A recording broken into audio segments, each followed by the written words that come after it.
Cross Avenue আদালতে স্বস্তি পেলেন না দিল্লির মুখ্যমন্ত্রী অরবিন্দ কেজরিওয়াল। আরও একটা সপ্তাহ জেলেই থাকতে হবে তাকে। 14 দিনের জেল হেফাজত শেষে সোমবার কেজরিওয়ালকে আদালতে ভার্চুয়াল মাধ্যমে হাজিরা করানো হয়। শুনানি শেষে বিচারক কেজরিওয়ালের জেল হেফাজতের মেয়াদ 29 এপ্রিল পর্যন্ত বাড়িয়ে দেন। 21 মার্চ দিল্লির আবগারি দুর্নীতি মামলায় কেজরিওয়ালকে গ্রেফতার করেছিল ইডি। 2 দফায় ইডি হেফাজত শেষে 1 এপ্রিল দিল্লির আদালত কেজরিওয়ালকে জেল হেফাজতের নির্দেশ দেয়। সেই থেকেই তার ঠাঁই হয়েছে তিহারে। এদিকে কেজরিওয়ালের গ্রেফতারি বেআইনি বলে দাবি করেছে আপ সহ বিজেপি বিরোধী জোট ইন্ডিয়া। দিল্লি হাইকোর্টে এই নিয়ে মামলাও করেছিলেন কেজরিওয়াল। তার পাল্টা যুক্তি দিয়েছিল ইডি। তার জেরে আদালতে ধোপে টেকেনি কেজরিওয়ালের জামিনের আবেদন। আদালতের তরফে সাফ জানিয়ে দেওয়া হয় তার গ্রেফতারি বেআইনি নয়। দিল্লি হাইকোর্টে ধাক্কা খাওয়ার পর সুপ্রিম কোর্টের দ্বারস্থ হন কেজরিওয়াল। সোমবার এই মামলা ওঠে বিচারপতি সঞ্জীব খান্না এবং বিচারপতি দীপঙ্কর দত্তের ডিভিশন বেঞ্চে।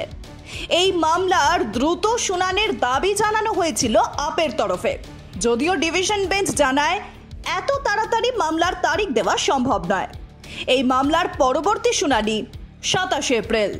এদিকে গ্রেফতারির পর এখনো পর্যন্ত মুখ্যমন্ত্রী পদ থেকে ইস্তফা দেননি কেজরিওয়াল। জেল থেকেই সরকার চালাবেন বলে জানিয়েছেন তিনি।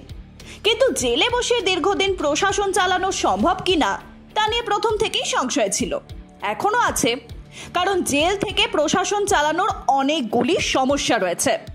সেখানে একজন বন্দীকে কিছু নির্দিষ্ট নিয়মবিধি মেনে চলতে হয়। যেমন একজন বন্দী সপ্তাহে 2 বার পরিবারের সদস্য, বন্ধু ও অন্যদের সঙ্গে দেখা করতে পারেন। ফলে মুখ্যমন্ত্রীকে সরকার চালানোর জন্য প্রতিদিন নিয়ম করে বিভিন্ন বিষয়ে আধিকারিকদের সঙ্গে যে বৈঠক করতে হয় তা এখানে করা কার্যত অসম্ভব, যার ফলে প্রশাসনিক কাজ ব্যাহত হতে বাধ্য। দীর্ঘদিন এই বিষয়টি চলতে থাকলে বিভিন্ন রকম পরিষেবা থেকে বঞ্চিত হতে পারেন রাজ্যের মানুষ। এই কারণ দেখিয়ে তখন সরকারের বিরুদ্ধে অনাস্থা আনা যেতেই পারে, বা মুখ্যমন্ত্রী সেই পদে থাকবেন কিনা সেই বিষয়ে প্রশ্ন তুলে আদালতের দ্বারস্থ হতে পারেন অনেকেই। ফলে সরকারি কাজ এইভাবে ব্যাহত হতে থাকলে মামলাকারীর পক্ষে রায় যাওয়া খুব একটা অস্বাভাবিক নয় বলেই মনে করছেন বিশেষজ্ঞদের একাংশ। আর তাদের মতে এই সহজ বিষয়টি কেজরিওয়াল বা আপ নেতৃত্ব বোঝার চেষ্টা না করলেও বুঝতে পেরেছিলেন হেমন্ত সোরেন, লালু প্রসাদ যাদবরা। তাই তারা গ্রেফতার হওয়ার আগেই মুখ্যমন্ত্রী পদ থেকে ইস্তফা দিয়েছিলেন। ব্যুরো রিপোর্ট, রেতম বাংলা।